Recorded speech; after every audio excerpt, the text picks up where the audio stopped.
I'm Ted Kaufman, Chairman of the Congressional Oversight Panel.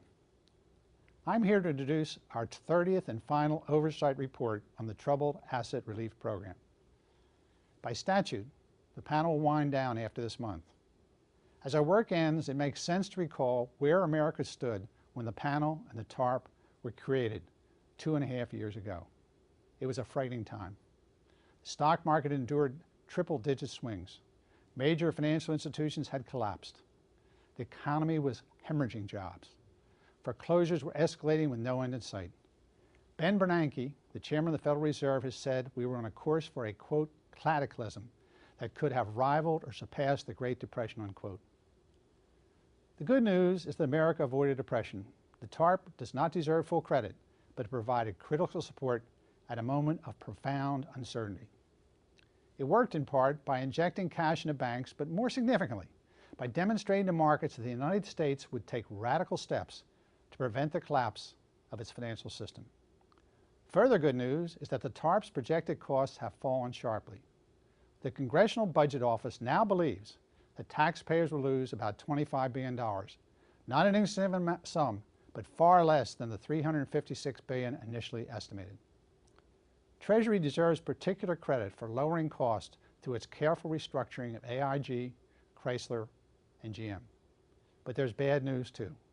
One reason why the TARP has saved money is that its efforts to prevent foreclosures have barely gotten off the ground.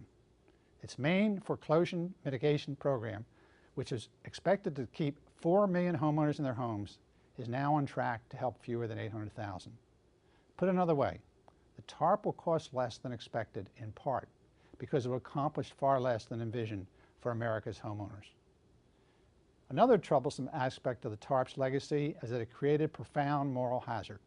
That is, it led too big to fail banks to believe that they can take outsized risks, expecting taxpayers to pick up the tab in the event of a crisis.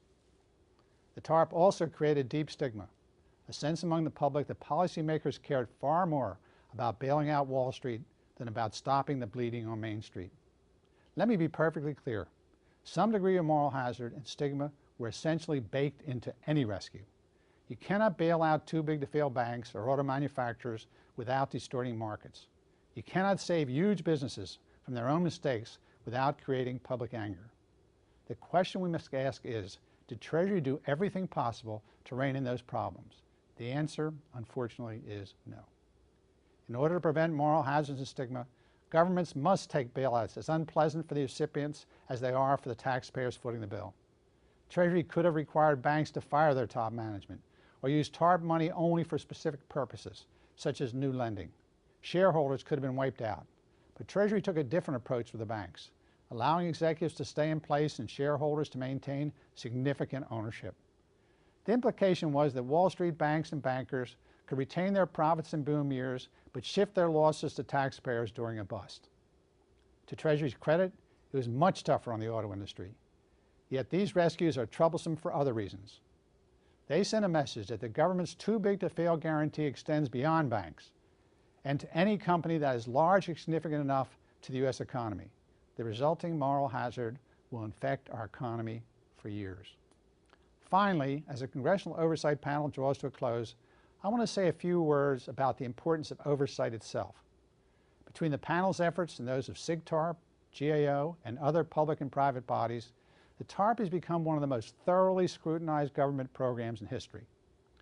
Scrutiny inevitably invites criticism, and in the case of the TARP, a program born out of an ugly necessity, the criticism was always likely to be harsh. But there can be no question that oversight has improved the TARP and increased taxpayer returns.